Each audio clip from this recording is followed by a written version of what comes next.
Hi, everyone. Evening. Welcome. So, once again, I'm Dominic. I'm the Executive Director of IDA. And thanks. Well, before I say a word about how we're concluding the afternoon, thanks for being here this afternoon. This has been tremendous, and you know it's been an experiment for us and probably for you, and I've just been really excited to be around for these conversations. We wanted to conclude the afternoon in this way. So we've gathered together this afternoon to share experiences about the films that you've all made in the past year, but we also, as we were planning the afternoon, wanted to give some time here at the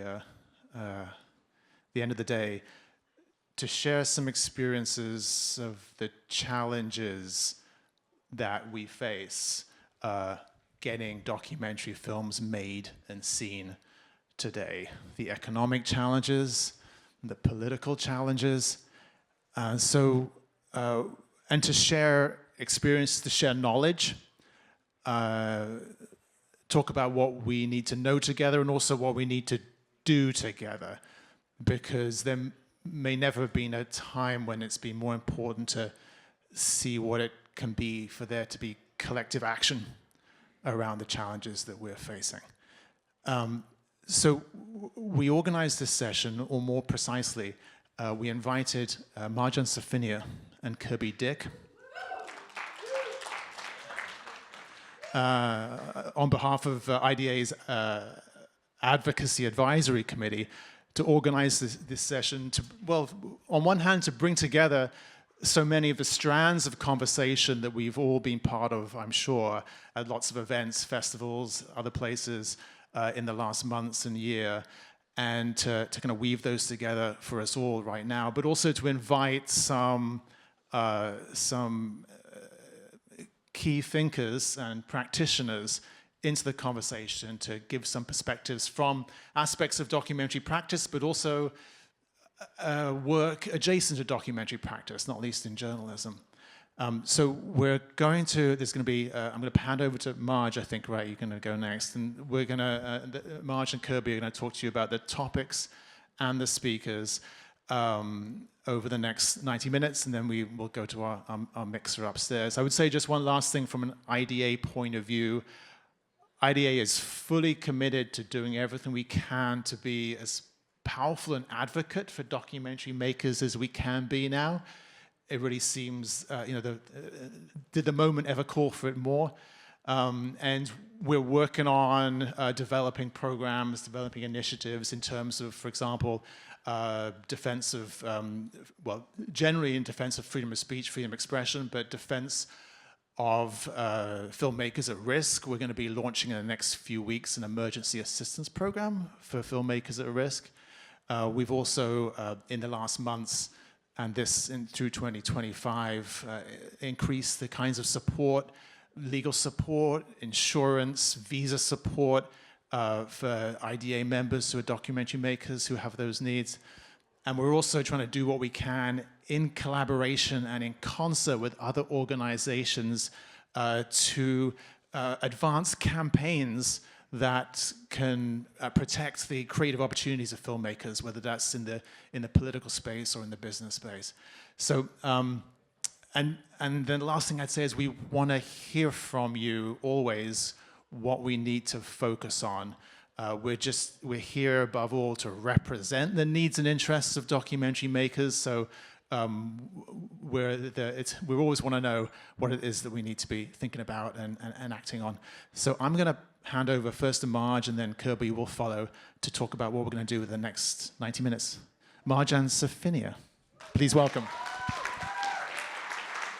I grew up in the UK, and all my teachers also called me Marjan, so that made me feel right at home. Dominic, hello everybody. I haven't been on an IDA stage for a while, but I used to be on them quite a bit in the past, and now I like to make trouble. good trouble, and so they know to call me when there's good trouble to be made. So we wanted to talk a little bit about advocacy and some of the threats we're facing as a field, as a people, and we're calling this event Contested Space, and we're calling it Contested Space because I think it's really easy in the face of dominant authoritarian narrative to feel like all hope is lost and game over. But in fact, it's much more like a tug of war, and there's a narrow margin across the winning line, right? And we're pulling back and forth. And the greatest power that we have, such as it is our power, people power, right? Because there are more of us than those who seek to do us harm.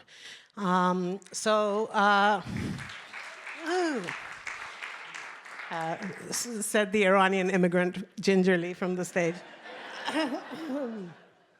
Anyway, so we've got 3 topics that we're covering today. We don't have a lot of time, so we're going to kind of dip into 3 really pressing issues that we think are important to be top of mind. Those are media consolidation, big news day for that. We didn't plan that, but here we are. We're going to talk about public media. Does it still exist? What are we fighting for? How are we fighting?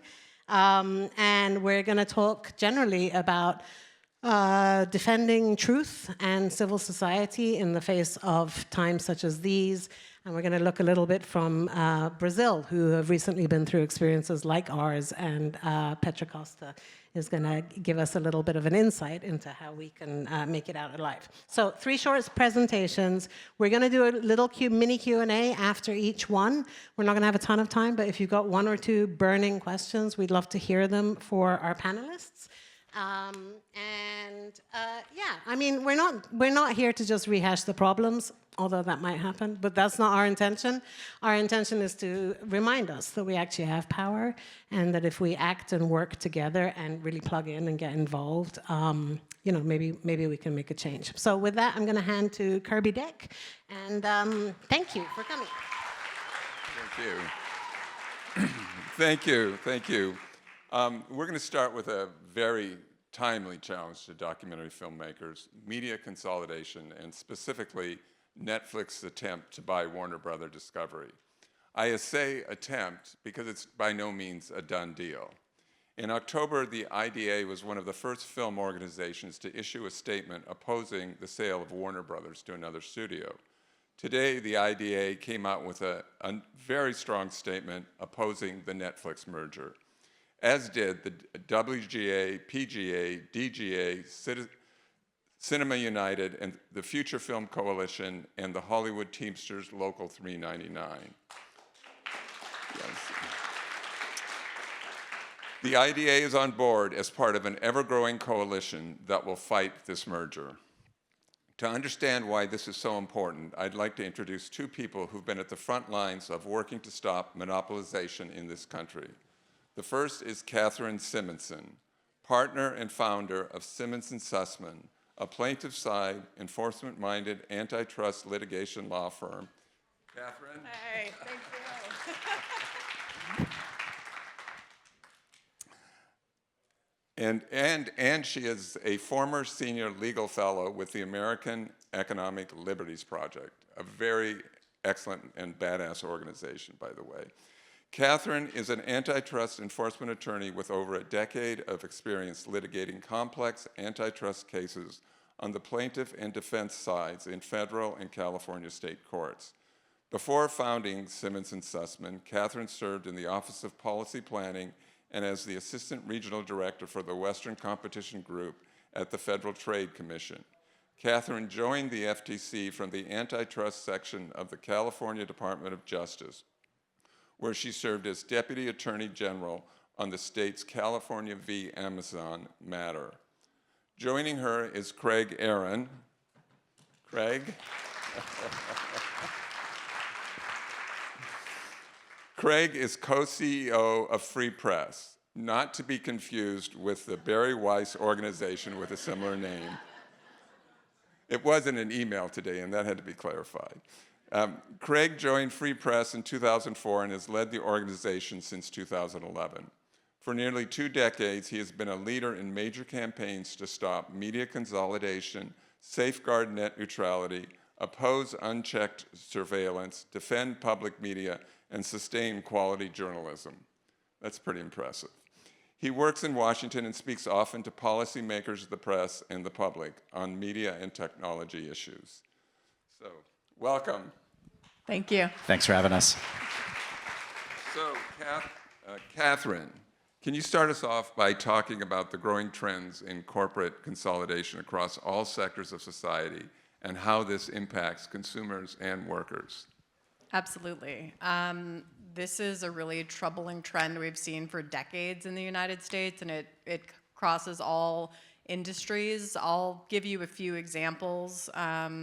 Just last year, the FTC sued to block the merger of Kroger and Albertsons. And one of the theories there was that a labor market would be impacted, the market for the workers at these stores. Hospital mergers. Private equity is backing the roll-up of hospitals and private doctors' offices around the country, jacking up prices. Just last year, FTC filed a lawsuit against U.S. anesthesiology partners in Texas and the private equity firm behind it.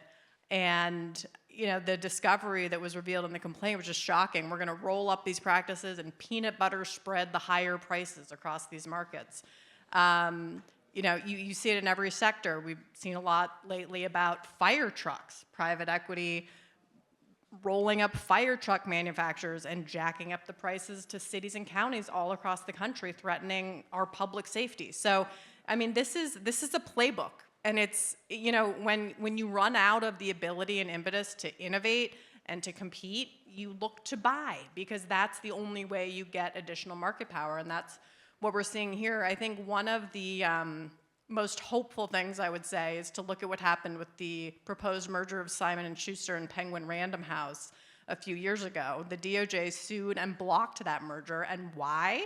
It was because Penguin and Random House compete with each other to pay authors enough money for the incredible content that they're producing. And I think that is something that is going to be hugely impactful in the analysis of this merger. So we see consolidation everywhere, and we have to fight it. We have to keep our voices strong. Let the FTC and DOJ know. Let the California Attorney General know you're concerned. And, we'll hope that together we can fight it. All right. Thank you. Craig, can you now fill us in with more detail about how consolidation is impacting the media industry and how this attempted merger will affect documentary filmmakers? Yeah, absolutely, and thanks for having us. I think, when we started talking about doing this panel, we were kind of preparing for all these multiple scenarios, and it was like, oh, is anybody even thinking about this? And then you wake up to the headlines today, and you're like, okay, it's really, really relevant. And I think that with, it's a really easy case to make in this room of the problem if HBO falls under the banner of Netflix. It's just not going to be very many options for filmmakers, especially when it comes to nonfiction filmmaking. You combine that with what we're going to talk about in a minute, public media cuts, and it's an incredible squeeze on those who are trying to create. And that has to do with filmmakers, that has to do with writers, that has to do with workers in the industry, because the thing we know about mega mergers, well, we know a couple things. First of all, when they roll out, it's like, it's inevitable, it's final. And as Catherine points out, that's not true. Second is they lie. They lie all the time about what the benefits are going to be. Oh, we're going to create jobs, we're going to do this. There hasn't been one of these mega deals that didn't result in massive cutbacks, in massive squeeze on the people who are actually creating the content. And so what we can expect, unfortunately, if this deal is allowed to go through, is job cuts. We can expect fewer projects, really an attack on creativity, an attack on diversity and equity, because these companies, look, what is going to be the cost of getting a merger like this through the Trump administration? The first thing they're going to sacrifice, and we know because all the other big companies are already doing it, is any commitments to equity, let alone racial justice. My God, they're going to hide all those memos if they even existed. That is what they're trying to do. And then for the consumer, of course, costs are going to go up. Cookie cutter content, we have seen it before. And you guys know better than I do when there are people out there competing for your films, when there are choices, when there are multiple places, that is what opens up the door to new voices being heard, because they're suddenly thinking, oh, maybe there's another audience we need to reach. Maybe there's something we need to try. And we saw it in podcasting, and we saw it in a blip in television and nonfiction filmmaking, where you had multiple choices, multiple things happening. That created an environment in which new projects can thrive. These moves and the moves like them crush it. And so the last thing I want to say about that is, the onus should be on Netflix and Warner Brothers to explain how this is good for anyone, because these deals have just been a litany of failure after failure after failure. This is our third Warner Brothers merger. 3 of the biggest media mergers of all time were Warner Brothers, and they were all disasters. They were disasters for the audience, and they were disasters for the businesses too. These weren't good business. Even the creation of Warner Brothers Discovery a couple years ago, that came because AT&T screwed up. And before that, it was with Time Warner Cable. And before that, it was AOL Time Warner, which again, we were told was gonna be the greatest deal in history with all these benefits. And they keep collapsing. But the people who pay for it aren't the bankers, they're not the M&A lawyers. Those guys are, buying new real estate. It is the people that work in the industry. And so that's why I'm actually really encouraged to see so many people, including the IDA, speaking out today and saying, starting with no, right? Like, don't negotiate against yourself from the start. The answer should be no, and the onus should be on the other side to explain what is in this for any of us who aren't sitting, inside David Zaslav's office.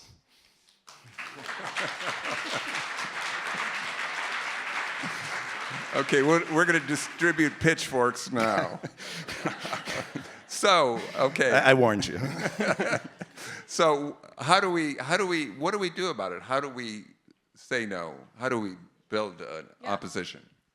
Yeah, I mean, it's going to take work on multiple fronts. So, first of all, government agencies have the ability to review and approve or challenge a merger. This one will go to the US DOJ.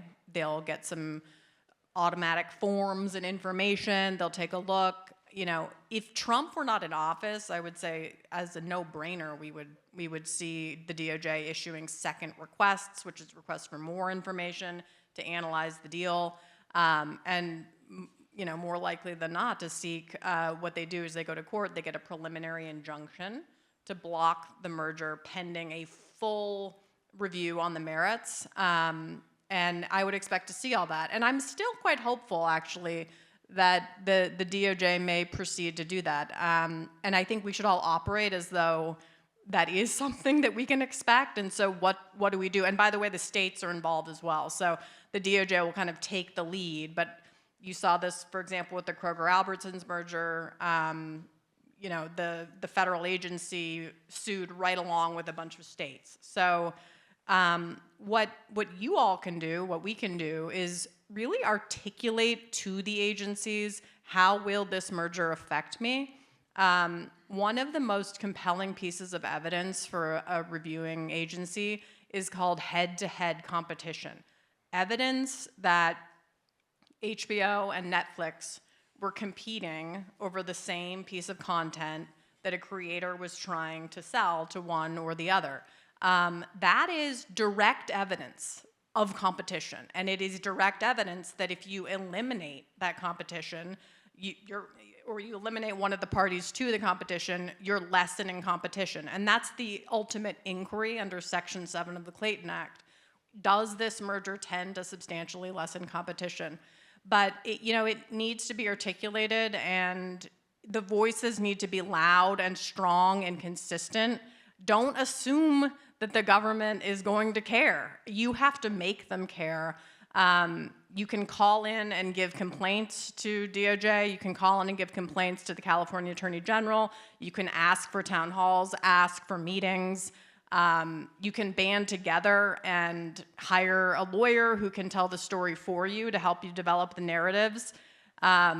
We also need to realize too, though, that this merger is impacting so many different markets, right? You have all the content creators upstream who are going to get squeezed. You also have downstream consumers who are probably going to start paying higher prices. Another thing, though, I think to emphasize is just the loss of innovation. to your point, like the diversity of content is going to go away.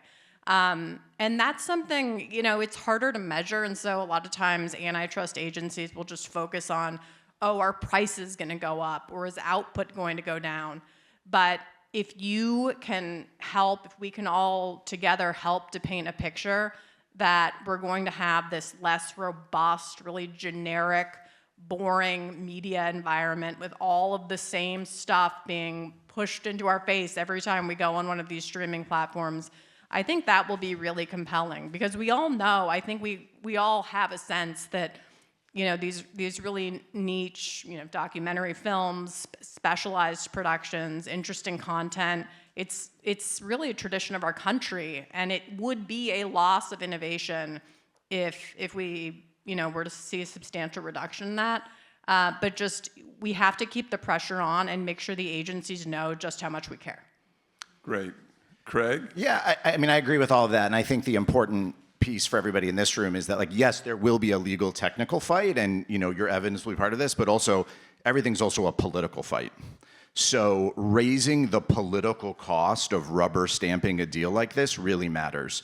Raising the political cost of a company like Netflix, bowing and scraping to the Trump administration and beginning to give away things in order to get deals done, because unfortunately that's the MO of this administration, is if you want to get your deal done, you got to destroy all you're literally erase your DEI programs and sacrifice them. We've seen, our friends at CBS sacrifice the staff of 60 Minutes in order to get a deal done. Bribes get paid. Mysterious movie deals get done by Amazon for the Melania Trump movie. You're all waiting to see. That's kind of how they operate, right? And they would like to keep it that way. But when we raise the political cost, when they have to do that and there is pushback, we have seen time and time again in this administration, what capitulation gets you is more demands, more pressure, more being squashed. But when you push back, it looks different. A lot of us started talking because we suddenly found ourselves doing something we didn't expect to be doing, which was defending Jimmy Kimmel. I didn't have that on my scorecard in 2025. But the reality is, when they censored, when they first fired Colbert and then came after Kimmel, all of a sudden a lot of people were paying attention. And I think a lot of the great progress in the antitrust movement over recent years has been just that, is people showing, politicians in particular, that this is something they care about. That gets Congress going, that makes regulators push harder, ask more questions, that gets the state attorneys general, who should have a lot of interest in this deal, right here in California, in New York, and other places. It really gets them going. So I think to raise the volume, speak out, and then do what you do best. Like, policy wonks like us aren't that great at storytelling, okay? We need the creativity and the ideas and the voices, because it is those stories. They're all still stories that are what convince these guys that, hey, maybe we need to take an extra look. And then you've got Catherine, she'll be there to make sure the footnotes are correct and make sure the data's correct and begin to build the case. That might ultimately be what undoes a deal like this, but it's gonna start with the public awareness and political pressure and them knowing that you're watching and not just giving up, which is exactly why Netflix and everybody else today is like, we're done, we did it, because they want you to give up and feel like you don't have a say and it's already too late. And I think we're both here to say it's not too late. Thank you. So we have time for a couple of questions. Are there questions from the audience here?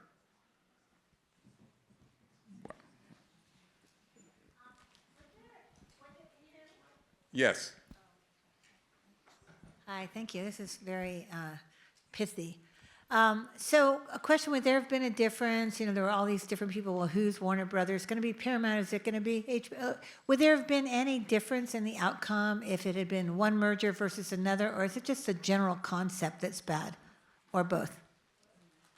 I think any of the deals with any of the major streamers, the major studios, if any of them would have made the bid, you would see significant scrutiny, for sure.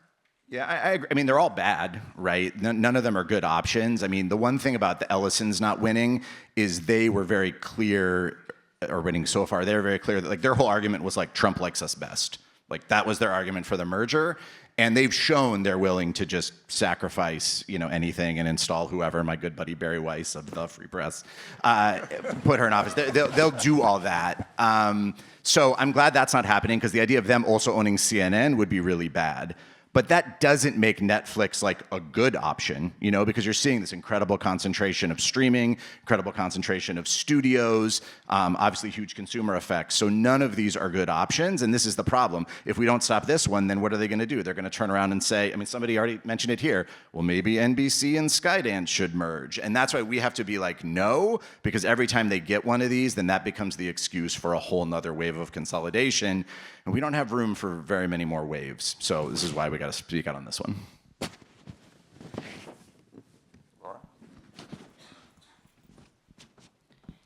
First, I just want to say thanks to IDA for organizing this. It's excellent. My question is, you mentioned something might happen with the California Attorney General. For those of us who live in California, and specifically in LA County, what can be done on an LA County level and within the city, because this is such a hub of the entertainment industry? What kind of organizing could happen here that would have an impact right now?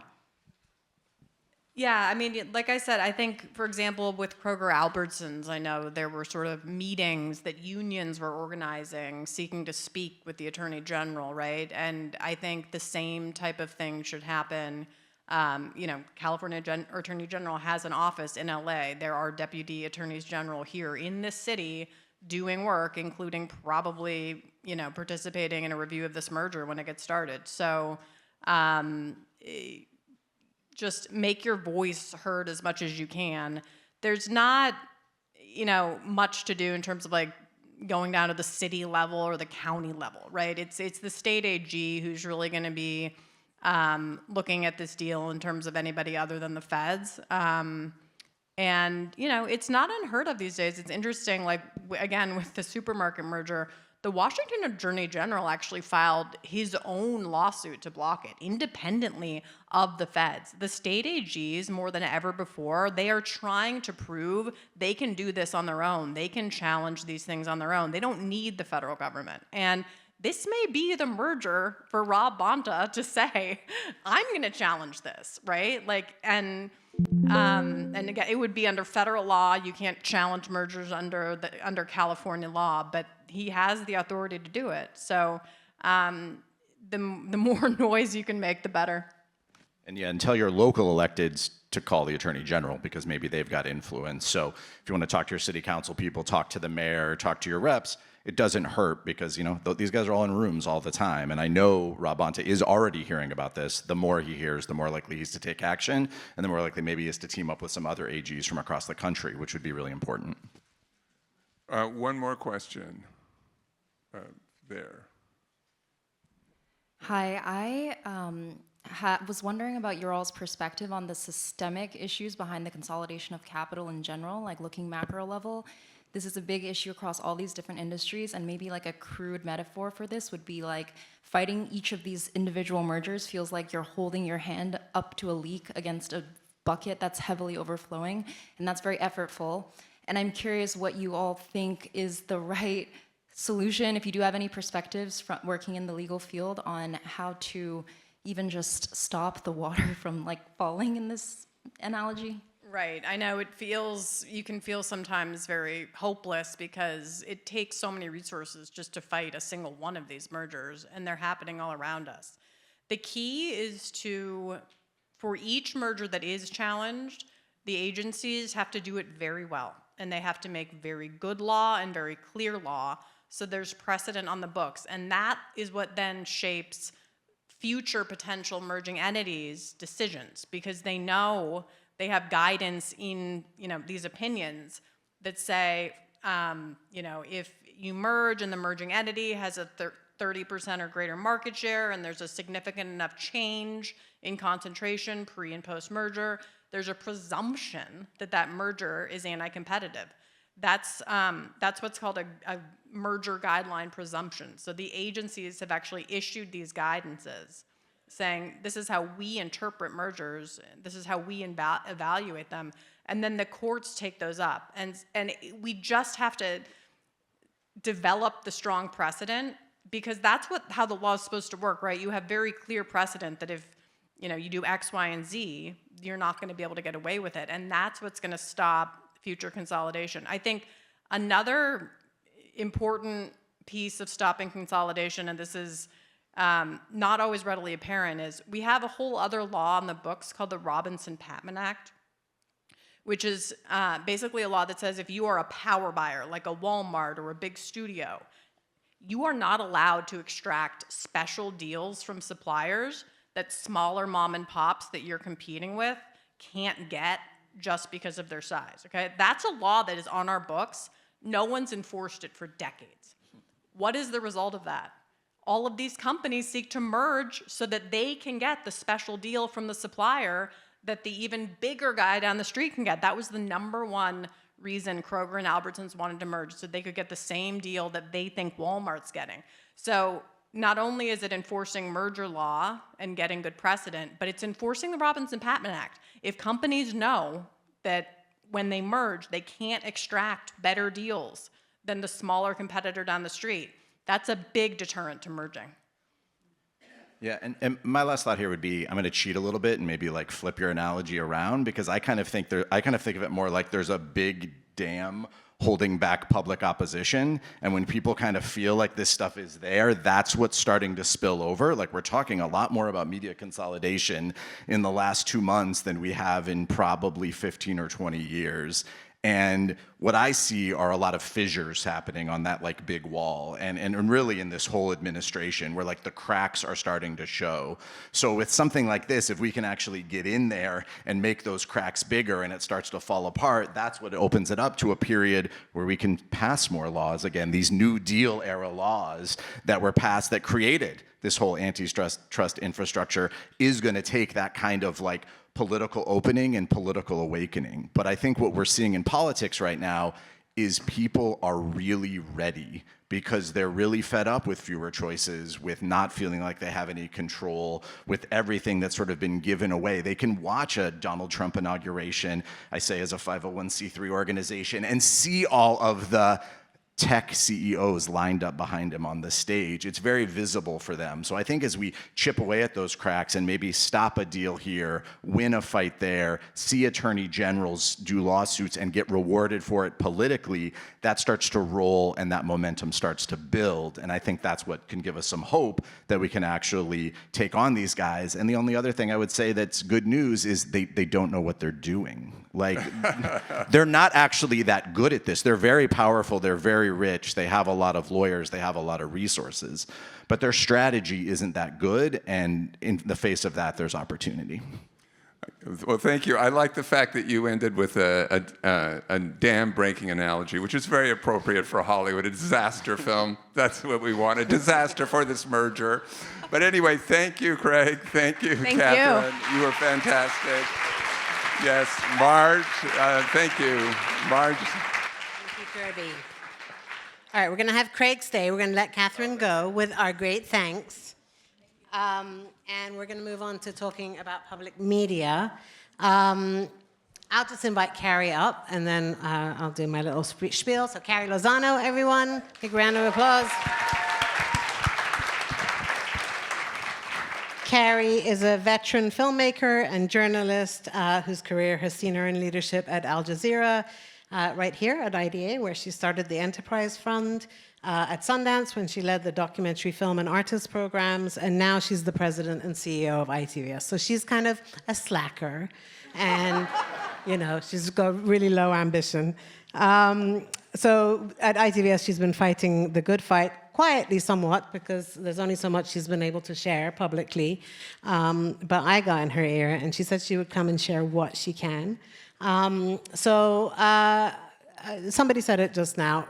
The reason that it's like a double disaster that public media has been decimated in this way right now, it was you who said it, is that it is the counterbalance to this kind of giant creeping media consolidation, right? And it may not be a mighty, can't compete in scale, but it is really solid and we need it. And so the loss of it is really troubling for us as people who live in this country.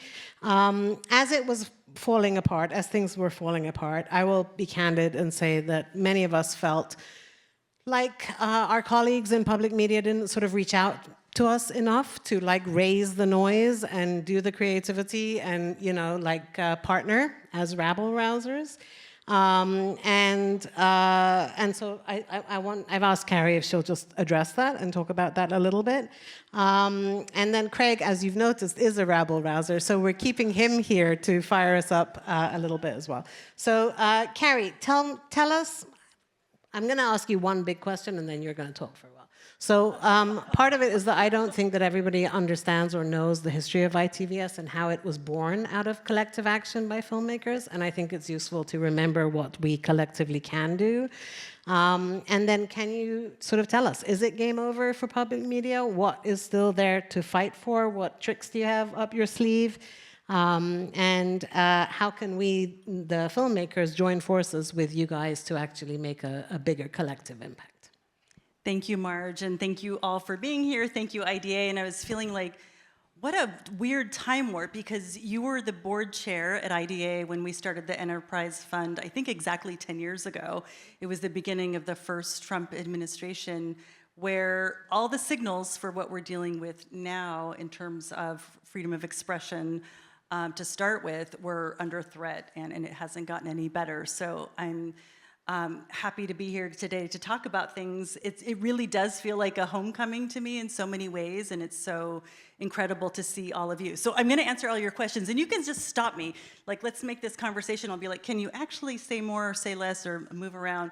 But I want to say two things just out the gates. One is ITVS exists to serve all of you, independent filmmakers, and to stand up for freedom of expression. We have the words diversity, innovation, creativity, boldness in our legislation. That's our DNA. And if you read our Articles of Incorporation, which I highly recommend, you will see all of that language there. And when I took the role, I did read the Articles of Incorporation because I'm that way. And I read all the legislation and all the history.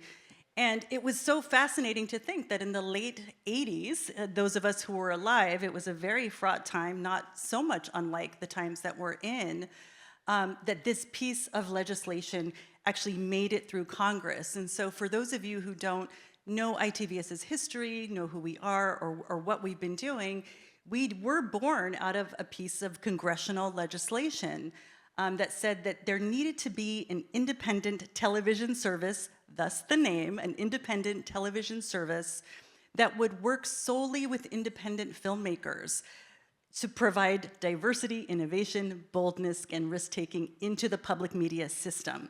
So even though we have been defunded, we still sit on those, in that legislation. We still sit in the books, as does the Public Broadcasting Act. So I just want to say that we are what we call in the office a public policy miracle, and we are holding to that legislation, and we are determined to try to see if there's any which way that we can get back. And maybe Craig, you'll tell us how to do it. But and at the same time, we are a 501c3.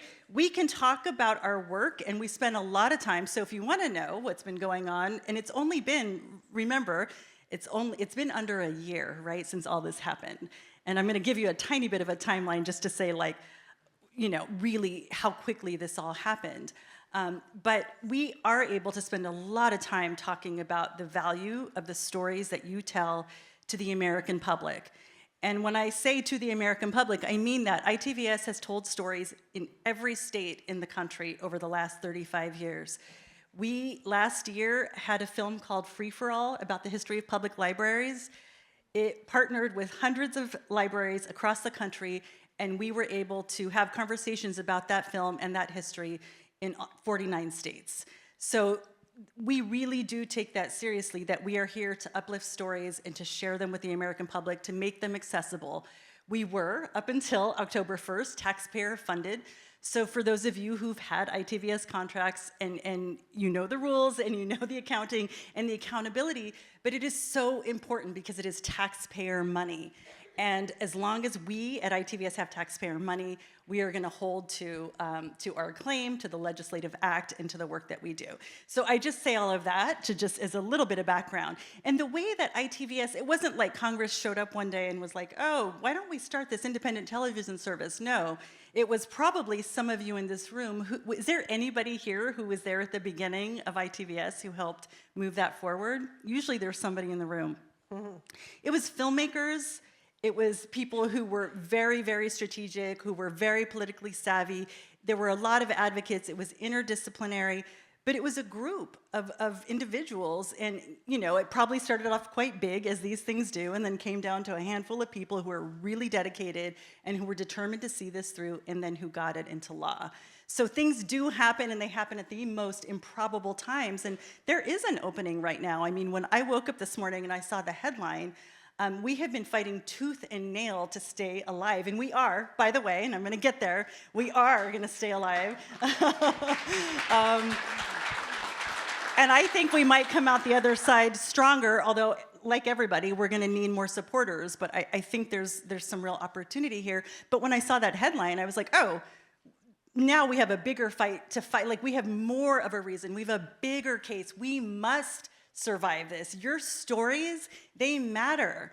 They matter so much, and that's the value. And so when people were coming to us, and this is the next thing I don't want to miss, which is to thank you, because so many of you reached out to us and said, what can I do? What can I do? And we kept saying, hold tight, because the truth is that it came down to 4 Republican votes.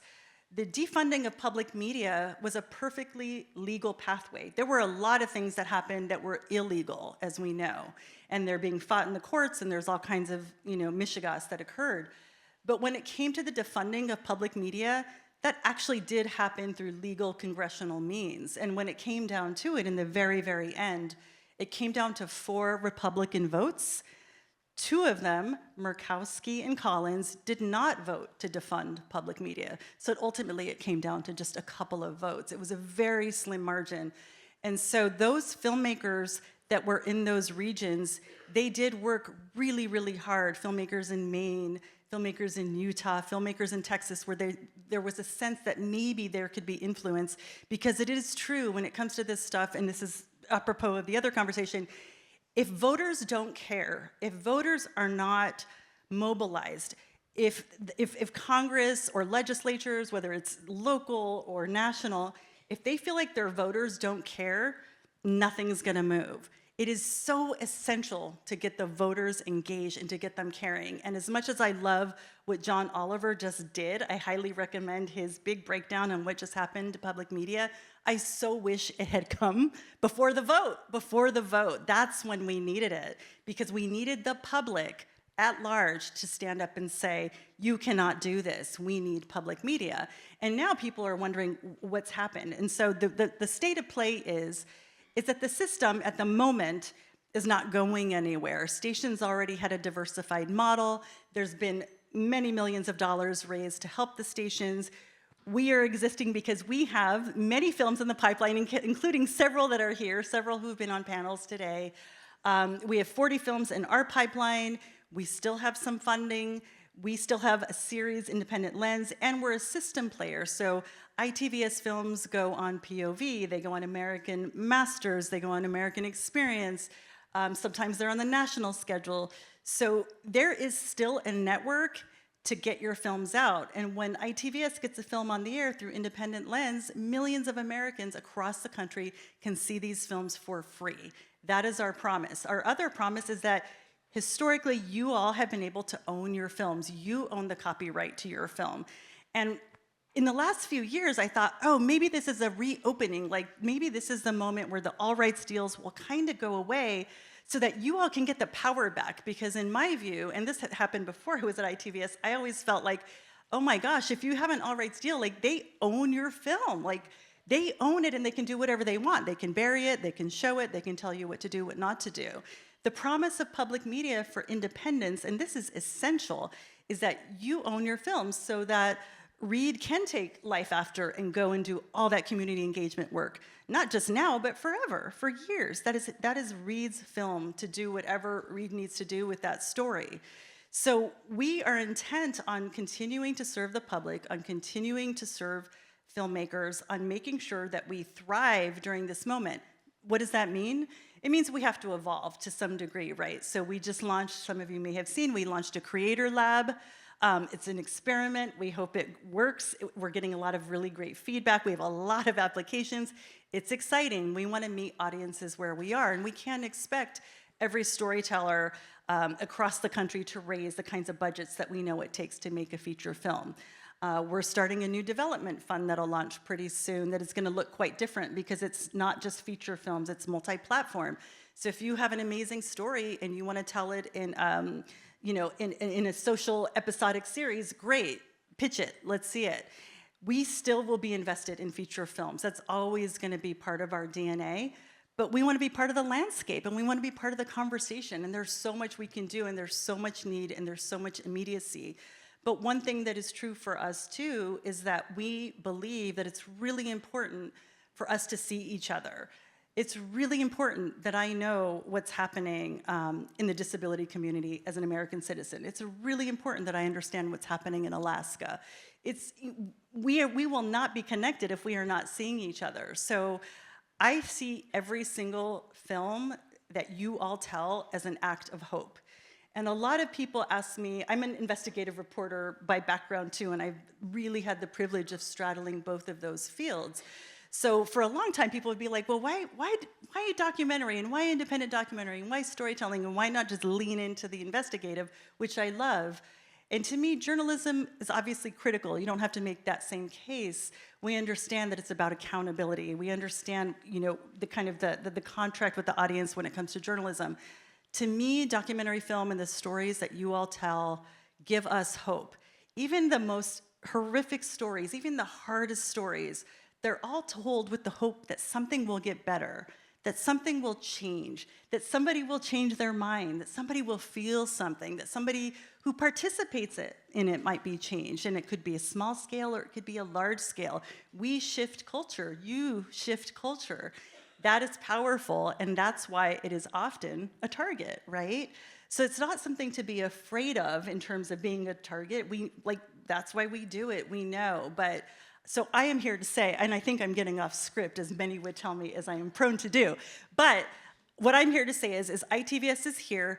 It is going to change. And by the way, even if this hadn't happened, I think we have to change. We cannot continue to do the same things. And what I'm hearing at any event I'm at is that our systems don't work. And some of the systems that we all actually worked really, really hard to build, to open doors, to create equity, is it equity if 5,000 people apply to a fund that's going to serve 10 people? I don't know. It's worth asking, and it's worth us reflecting. And so those of us who are in the privileged business of supporting independent storytellers are talking together about this moment, about how hard it is, about the gaps, and about the realities of meeting audiences where they are, and talking about, well, what do we need to do as a system as well?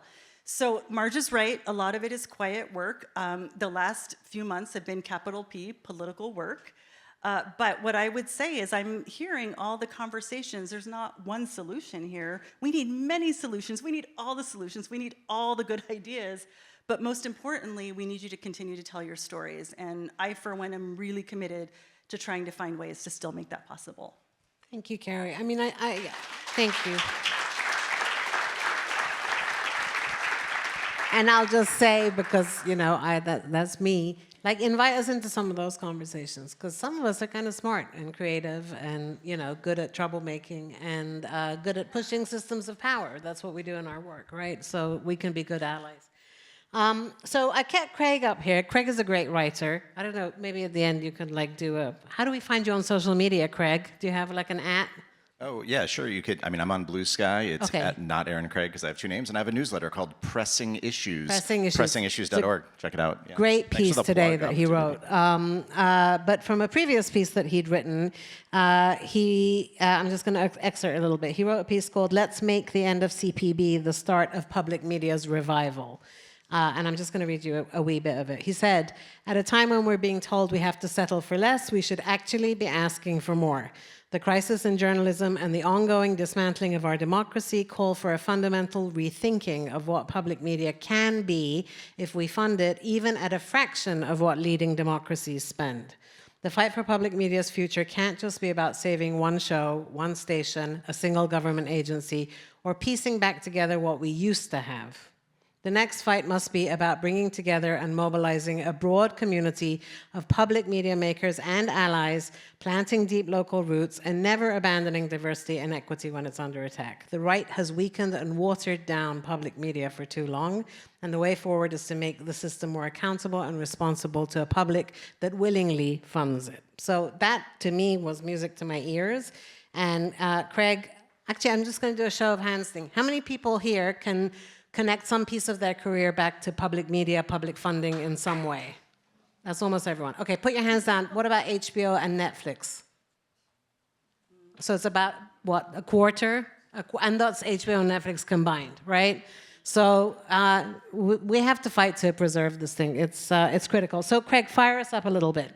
How do we break shit up and imagine a blue sky future without getting rid of things that are worth preserving? Yeah, that's right. So I think, thank you for sharing that, and because that reflects what I think we need to do, and that's not to critique the incredible work that's happening within the system right now, because there is incredible work at almost every public media station, every radio station.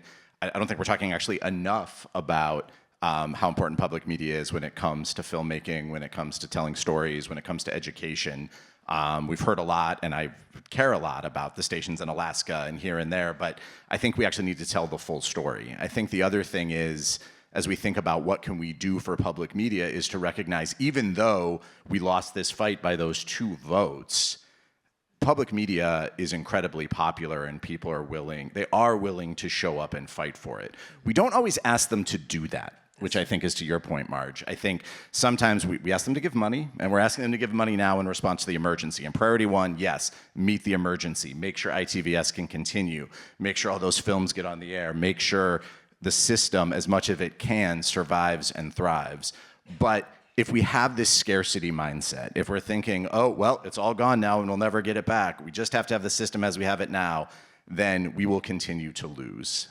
Because the system has been cabined off and squeezed and kicked in the teeth and then told you can't step outside of bounds, you can't ask for more, you can't do more. Meanwhile, we are spending, what, $1.50 per capita on public media funding, while the rest of the country, rest of the world rather, spends 40, 50, 60. The Scandinavian countries are spending $100 per capita, and they're getting a lot for it. The German public broadcasters have more journalists in Washington, D.C. than anybody but the New York Times, on like the second channel, like the B equivalent of PBS in Germany, because they invest in it and it's valued. But most people in the American public still think we spend a lot more. They put public media up there with defense spending, and they think we're funding it, and they don't understand because they haven't been engaged. So deal with the emergency, recognize where those allies are, and I think among practitioners, and that's kind of what we're doing here today, recognize where those allies are too. The journalists, like you were saying, the filmmakers, they're on the same side of this fight. When we broaden that coalition of who could benefit from public support, we have a much better chance of winning. And there are going to be opportunities. In the future, there will be federal opportunities. Right now, already, there are state opportunities. The state of New Mexico, filled in a bunch of money that was lost for stations there. There are other states, including California, looking at ways to step up and fund. So we should do all those things. We should take advantage of those opportunities right in front of us. And then we have to save a little bit of energy and a little bit of time to give ourselves the permission to imagine the public media system that we actually should have and that we actually deserve. Because when the moment comes for rebuilding, for reconstruction, for undoing all this damage that happened this year, where public media was decimated, and what did they do? They did it at the same time they took away global medicine funding for children facing AIDS and malaria all around the world. It was all in one package, just a huge package of cruelty, saying this is what we're going to cut. People don't want this. This is not what they're for, and there is going to come a moment And it might not last very long, and I don't know if it's going to be in 2029 or 2039 or 2070, but there's going to be a moment where we're going to be asked, what should we build and what should we put together? And what we shouldn't do is just try to glue together the shards of everything that's been smashed. Because there's going to be an opportunity to say, no, this is what communities need, where we can make the system more local, more responsive, and to, I think, some of Carrie's points, also reinventing what we did. Great things happened in the late 60s. I'm jealous of the folks who got to be part of that and do it. I want to understand even better the ITVS story. But there's going to be a story we get to write where we're putting those things in place, and it can be a very future-looking, forward-looking public media where we solve problems of distribution. And the answer isn't going to be Facebook, and it's not going to be Netflix or Amazon either, because that's not where people are going to want to get this trusted information. We can build that. It's going to involve all of us. A lot of people in this room are the innovators in your space, the creative thinkers actually coming together and say, hey, this is how I think it should work. Because we've been stuck in a little bit of a pattern of, this is the way that it works, and please stop bothering us. Well, now that we're in this unfortunately hit rock bottom, or what I hope is rock bottom, we have a chance to build something new. So I hope that's what we'll do. Yeah, like all good alcoholics, you got to get to rock bottom before you can build up again. And hopefully a public media that actually centers the public, which I think is part of where we've gone astray. Absolutely, and where the commercial media is abandoning that, so much of that public, right? And obviously the political system too. That combination is a lot of people who want something different, and I think will be willing to demand and fight for it once we help them see it. Once we paint the picture, once we give them a taste of what those experiments look like, and they realize the media doesn't have to be just something that happens to them, but they can actually have a say in shaping. And I think that's where the opportunity is. All right, so a couple of questions on public media, and then we're going to wrap up and move on to our third section. Any questions about public media, funding? Come on, I know one of you has a question. I'm going to call on... Oh, sorry, I can't see you. Go on. Do you have a mic? There you go. Thank you so much. This was very informative. I just have a question. Going back to when this all happened, the resistance package and the initial executive order, there were a cohort of films that were accepted by ITVS, that were pre-contract, and we were a part of that. Part of the communication there did seem to be lacking from the filmmaker perspective, and I'm curious about if there are lessons from that, if we can hear anything directly from you now. Sure. Well, I'm sorry that it felt that way, and I can only imagine, because I've had ITVS films that have been greenlit, I have things that have been rejected, and so I have a lot of empathy, and our hearts were broken.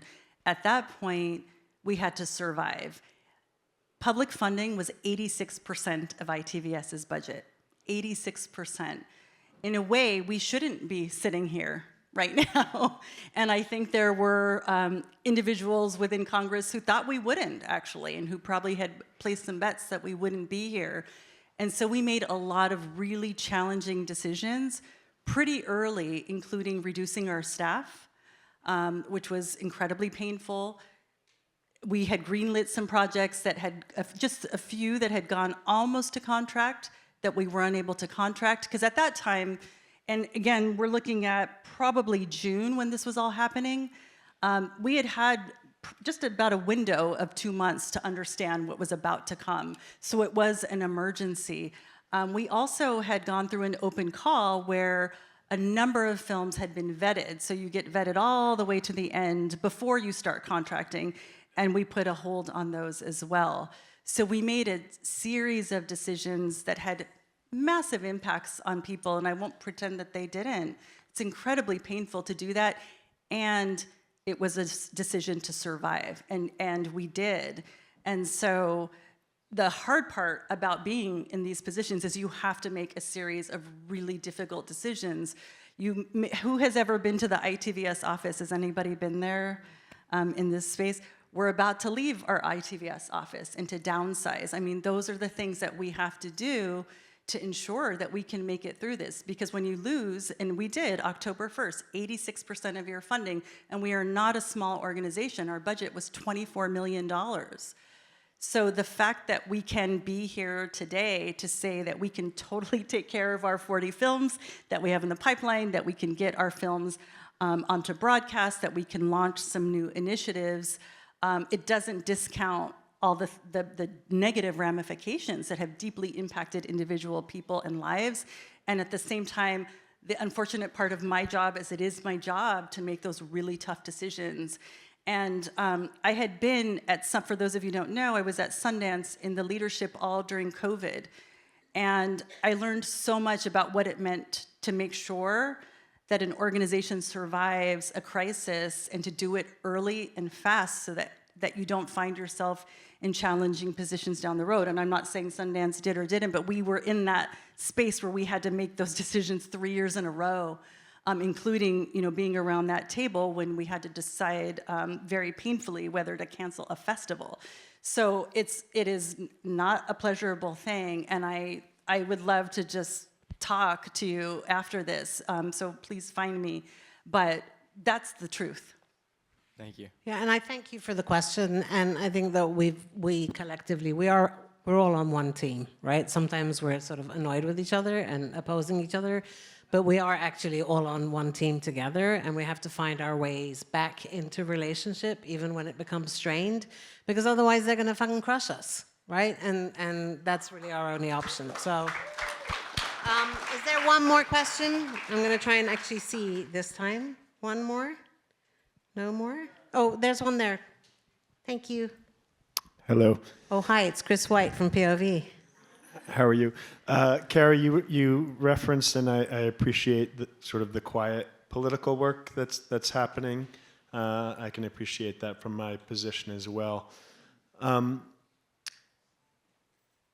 you talk a little bit about some of the challenges that we're experiencing are from within the public media system as well, and PBS, and what can we as a community do to give them courage, to appreciate the work and the value of the work, because you see cuts to series like ours, POV, you see the disappearance of World Channel.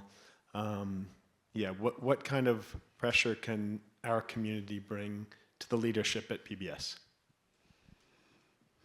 In a way, Chris, I don't know if I'm the right I feel like in some ways, like, they have to, you know what I mean? That's a question for them, but I'll just share, I can only share my experience, even though all the things that you just mentioned actually impact ITVS deeply, because, as I said, while we curate and present independent lens, that's not the totality of where ITVS films go. They go across the system, and so, for example, ITVS learned of the decision about the World Channel the same as everyone else did in a press release, right? And we definitely had some films that were waiting to hear whether or not they would air there. So I think it's a really important question. From my perspective and my experience, I think the work is quite valued. And the question is in a system that is being kind of torn asunder from all fronts. So for example, early on, before the rescission, PBS lost a lot of money from the Department of Education, because there was an executive order that came down and a pullback of funds there. CPB had an issue with losing FEMA money, right? And so when you have those kinds of cuts, I don't know what those, I wish I knew what those conversations are, but what I will say is we are not interested in a retraction personally at ITVS. We are interested in doing more. Do I believe personally, and again, I can only speak for myself, that more is probably going to change, and I know you guys are talking about this too. It is, because the truth is the broadcast numbers, while stable for many of us, are going to go down. They are going to, at some point, not quite exist, and it really is going to be the streaming and the YouTube and the kind of online opportunities, which frankly is not a terrible thing, because that's where you reach audiences that probably many of you in this room are really interested in reaching. So this is a moment of massive transition. I have not personally ever felt like there's not an investment in this work. but I'm not in charge of all the things. So I know what's going on from what I hear, but that's not the conversations that I'm having. And what I'm trying to figure out is like, how do we do more and not less, but recognize that it's probably going to be quite different. And then how do we bring the community along with that? And to me, at the moment, we're coming through, the rescission just happened, right? The vote was, I wrote this down, I have a timeline, July 17th. We lost the funding October 1st. So I'm kind of just coming through this place where it's like, yes, now let's have this conversation. We're just realizing like, okay, now we can land the plane and start to think about what is that next journey, and I think that's part of it. I'm going to play the role of Orna, the therapist from couples therapy now.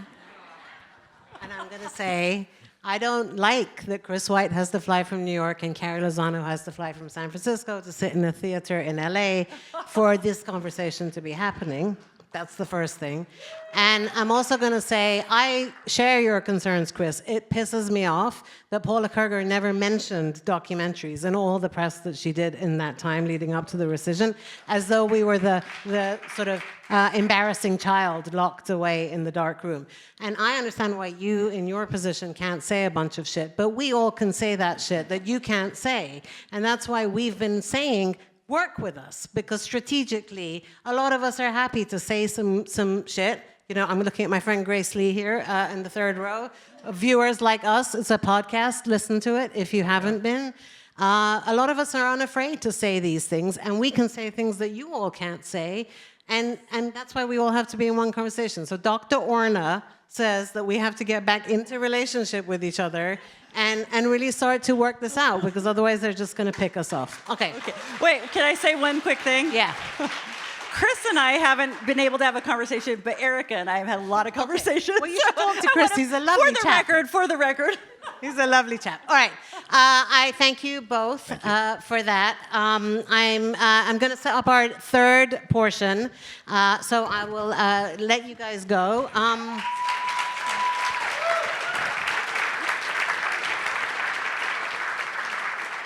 Thank you.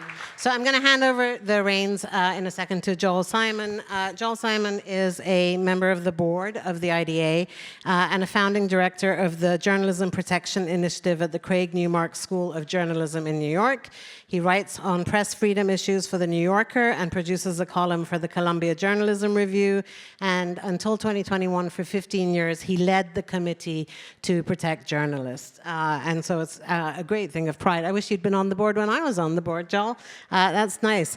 And Joel is going to bring up with him Petra Costa, a 4-time IDA award nominee with her film Apocalypse in the Tropics, a follow-up to her 2020 Academy Award nominated film The Edge of Democracy.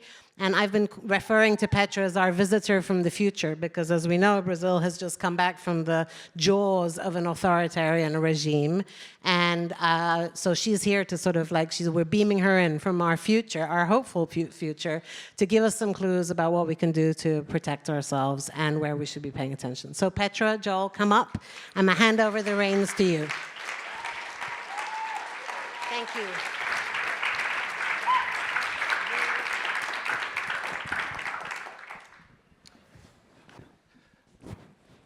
Well, thank you, Marge, and thanks to all of you and for a really invigorating conversation. I think we've identified the problems and we have our marching orders.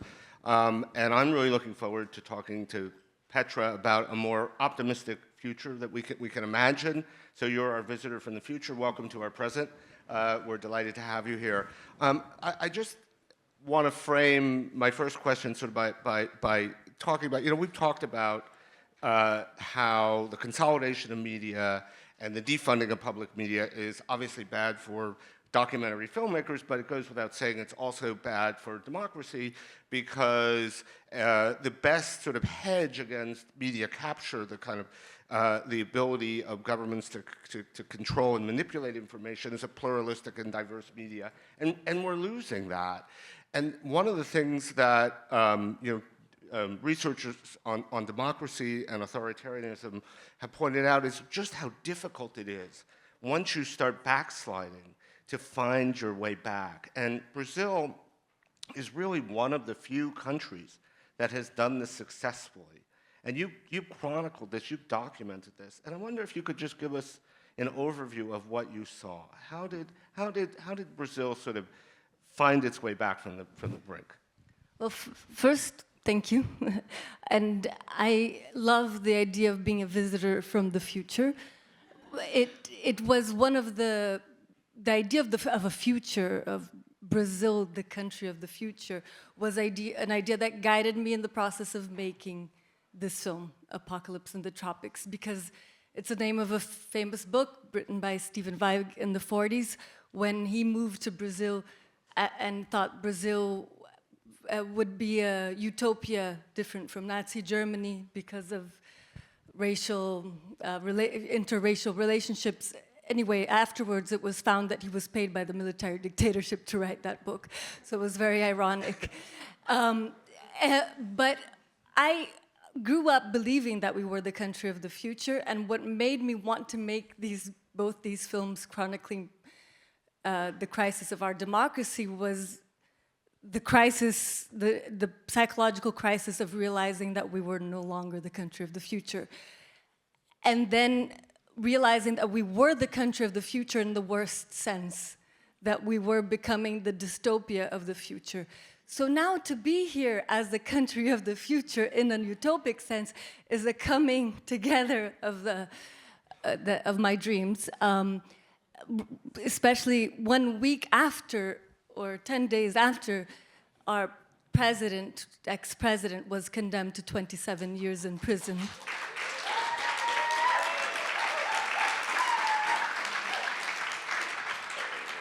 For doing the same thing that your president did. So what was the trajectory? What was the path? Yeah.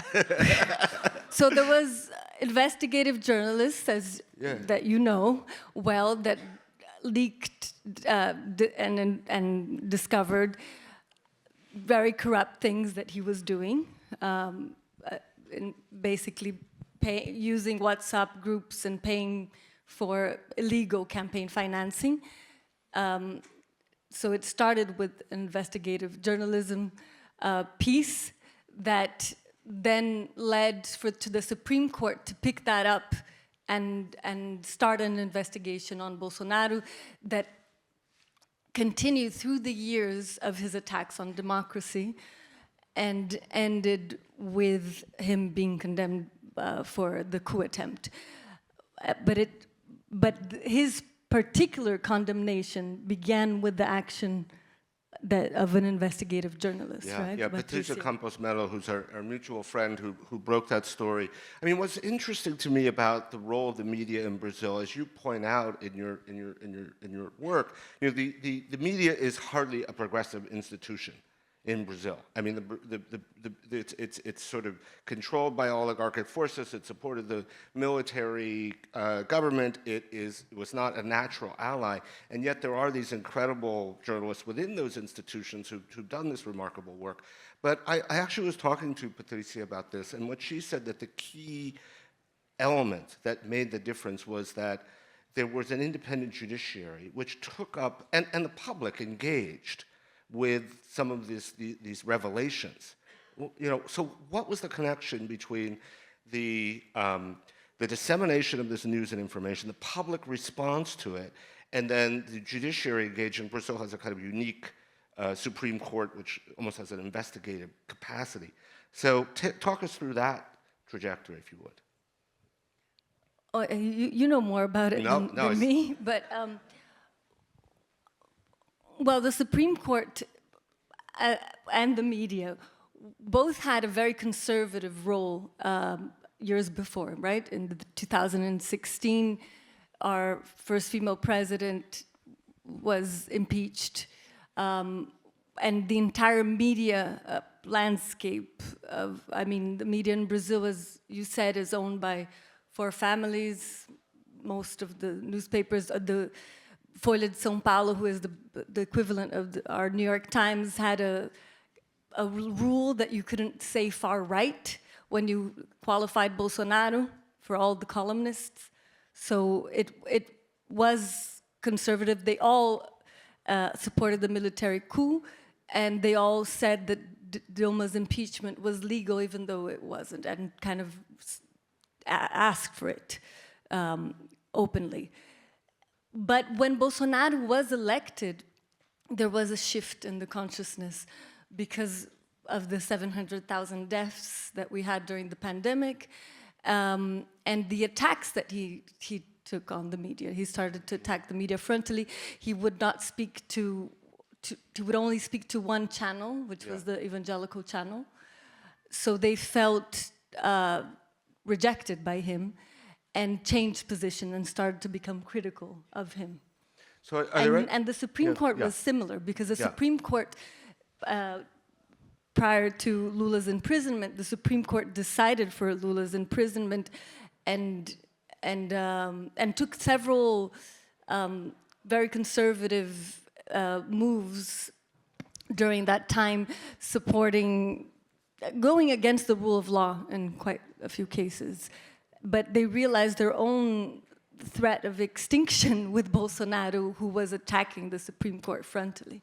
So, and we heard from Craig and we heard from Catherine about like the importance in this moment of creating narratives that sort of counter the public perception and the role that plays in kind of mobilizing the public. You've played a critical role, at least in creating these kinds of narratives. What role do you see for documentary filmmakers in this country, given your experience in Brazil and the political reality that you experienced? Well, I think you have 3 years ahead of you, and I loved Craig's metaphor of inverting the dam and seeing it as a possibility. I see a threshold of possibility, and as you said, once the door of authoritarianism is shut, it will take maybe decades, right, to open it back again. But in these 3 years, you still have the door like slightly open. And I think all of us in this room, if we can dedicate our energy to open that door, whatever it takes. So one thing that we were discussing was what happened. I was impressed when I came here last year, when you had elections, with the kind of paralysis of the people around me, given what was at stake. And of course, it was very difficult given all the mess with the Democratic Party. But when we had elections in 2022, everyone I know stopped everything they were doing and were just dedicated to stopping Bolsonaro from winning again. And as Naomi Klein says, no is not enough in supporting the election of our progressive candidate, Lula. So I hope the Democratic Party figures out a candidate that is compelling, that is sexy, that it has a beautiful smile, an authentic smile. We're taking notes. And that you all can work on helping that happen, to save the world from apocalypse. It's on our shoulders. Oh my God. We need a winning smile to save the world from apocalypse. We'll work on that. So let's take some questions. But before, I mean, you've kind of given it, some sort of again like a kind of response. But I do want to just sort of note that to reiterate what Petra's saying. If you look at the research from on transitions to authoritarianism, and you look at the data, there's a relatively short window. It's like 3 to 5 years. Once you start this process of democratic backsliding until you have a consolidation of authoritarianism, and that could be reversed, as you mentioned. Brazil certainly reversed it, but it takes a really long time. So I think that's the other lesson that we can take from Brazil and your experience, is that this is an urgent moment. There's a lot we can do in the long run. I think Craig sort of imagined a new future for public media. I'm very excited about that. But the short-term challenge is immense. So you're inspiring us. But let's take some questions from the audience. I think there's one here. And how much time do we have, Kirby and Marge? 10 minutes. Okay, so we got time for a couple questions. Please go ahead. Hi. So there's a political reality right now of, if you don't like a fact. You're not just closed-minded, you're spiked against it, and it can be AI generated, or it's fake news, or whatever claim you make. And if that negative perception forms enough, it'll just take off and it will just shroud the truth. So as documentarians, how do you recommend us to aggressively authenticate our footage is not AI generated, it is not doctored at all, so if a narrative like that takes off, we can easily debunk it? I don't know how to answer that question. I would consult a specialist. It's a frightening new world, this AI. I met a documentary filmmaker who the other day said in 1 year no one is going to have a job anymore. So I don't know. Wait, this is supposed to be a bright future we're imagining. I didn't count on that. I mean, I know in the journalism world there's a whole kind of movement, kind of effort in the photo world to integrate authentication into photographs. But I mean, the problem is both the reality of authenticating and then the kind of trust that, you know, if that trust doesn't exist, and the problem with even once the notion of AI and the possibilities of creating false images or footage takes hold, then people can call things that are true fake. We're creating this opportunity. So that, yes, that's what I'm. Yeah. I mean, it's obviously both a technical problem and a kind of social engineering problem. Is there another question? Yeah, go ahead. Petra, how are your films seen in Brazil to help support that movement or inspire the movement? And in a world here where the consolidation and the disintegration of public media is happening, and our political films are not being taken and shown, what advice do you have for getting our films seen and out there and used to motivate? Well, The Edge of Democracy came out in a moment where almost all narratives that were coming out were different. So it was almost like a cry, like a held scream that many had. So it really exploded because of that, and shifted the public debate. Because of that as well, Bolsonaro decided to attack me, used the Secretary of Communications official's Twitter account to say I was a traitor of the nation. A congressman on his side asked for my imprisonment based on the law of national security. And that made more people see the film. But it was costly emotionally. But then I think, with Apocalypse, no one wanted to fund it. I managed to fund it thanks to Catalyst and the amazing EPs, as Marie-Therese sitting here from Play Action, who dared to fund a documentary such as ours, and then happily it was bought by Netflix and now seen by a lot of Brazilians. But I think this idea that exists in the United States right now that political documentaries cannot be funded is so absurd, and I would love for us to think together of how to break the spell. And I think it's already breaking somewhat. You see Netflix bought Cover Up, Gita's film Perfect Neighbor, and I hope that will continue to happen with Perfect Neighbor being seen by maybe #1, watched here in your country. Shows that films that have political content, I mean, whenever we think we're more smart than the audience, that we know what the audience wants, we dumben what the audience gets. And if I can just ask a follow-up, how do films like that both mobilize the public and sort of energize the institutions that need to play a role? How does So I how think does that our connection film take hold? put this, made the Supreme Court ashamed of the role they were getting in history. Yeah. and it helped with that. And maybe you could make films about your own Supreme Court. Anyone working on that?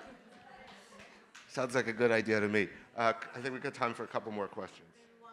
One more question. One more. Don't be shy, don't be shy. Okay, here we go. Well, thanks so much for the conversation, and just wanted to kind of return to the frame of Brazil being a future and connect the dots to the previous conversation around the destruction of public media in this country and the call to our filmmaker community to take advantage of this moment and imagine something greater, something better than we've ever had as we seek to rebuild.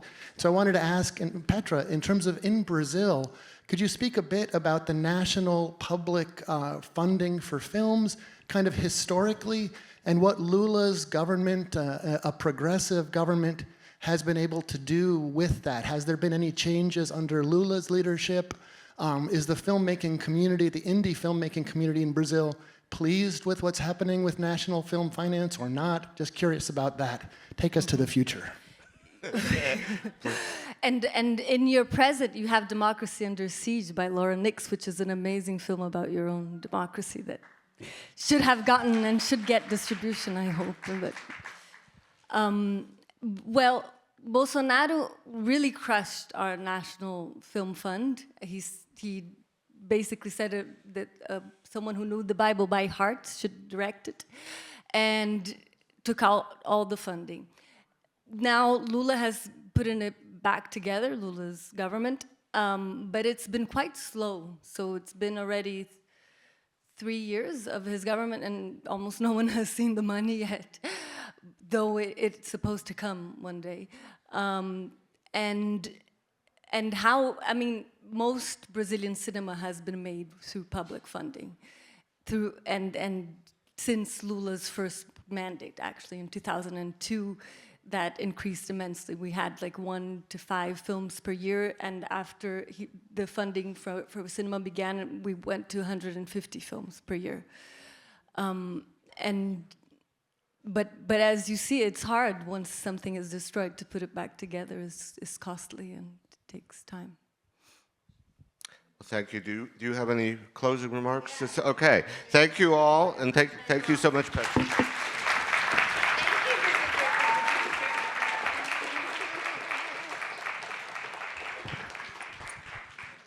Thank you, Petra and Joel. It's really great to see, a journalist and a documentary filmmaker together. I'm really, actually very pleased that Joel is on our board. That's really fantastic. So this is just the beginning for the IDA, and this is a continuation, I should say, of what we're doing in terms of advocacy. We're revving up our advocacy, and we're committed to working in coalitions across the field of independent film, journalism, fiction, and nonfiction towards impactful collective action. We may not win all the fights, but we're going to fight together to protect what we value and believe in, beginning with working to stop this next Netflix merger. Okay, so on that note, on December 17th, you can take out your phones and write it in. December 17th at 10 a.m., IDA is going to be hosting a virtual teach-in about mergers, because none of us, if we're being honest, understand what the hell that shit's about. And we're going to have Craig and some folks from AALP, and we're doing it in concert with the Future of Film Coalition. The hill I'm going to die on one of these days is that we have to be working together across organizations in coalition. And so I'm really pleased that IDA has taken this step forward with Future of Film. Thank you, Dominic. And thank you, John Reese, if you're here somewhere. And so that's December 17th, 10 a.m. IDA will email you about it, or you can go to their website right now, find it on the calendar, sign up for the Zoom, please, and let your friends know. The other thing I wanted to just invite you all to do, if you haven't heard of the recently reconstituted Committee for the First Amendment, it's a project that Jane Fonda has picked up from her father, who started the original Committee for the First Amendment to protect free speech back in the 30s, 40s? 40s. And she thinks that we're at that tipping point again. So if you go to committeeforthefirsamendment.com, you can sign up. It's open to all creatives. And they do monthly trainings They're doing events. She wrote a fantastic op-ed yesterday with the Ankler about the merger, and the more of us that are in there, the better it is. That's actually how we found Craig. So, Committee for the First Amendment, December 17th, IDA. I will leave us with this that Maria Ressa said at a recent Committee for the First Amendment meeting, and she said, however bad you think it is now, it's only getting worse. Right? So like right now, in this moment, on this day, we have more power than we will have tomorrow and the day after and the day after. And so now is the time. We just got to do it. And there's no way around it. And we're all going to be a delightful shiv up IDA's rear end to keep up with these promises because we need you and we can't do it without you. So on that note, I will pass us back to Dominic, who I'm sure is delighted with that introduction. And I'll see you for a drink. Thank you. Thanks, Marge. Thanks, Kirby, for organizing this. I'm just going to say two things. One is, join us upstairs for a drink in just a few minutes. Back up here on the patio, beautiful view of the freeway, and downtown Los Angeles.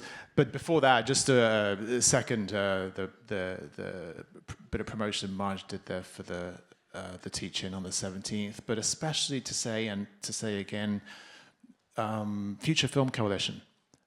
Marge is a member, I'm a member, there's a bunch of members in the room, there's a bunch of co-founders in the room, and I think I said at the beginning, in this time, this need for collective action, nothing matters more than coordination across the organizations that we are members of and that we represent.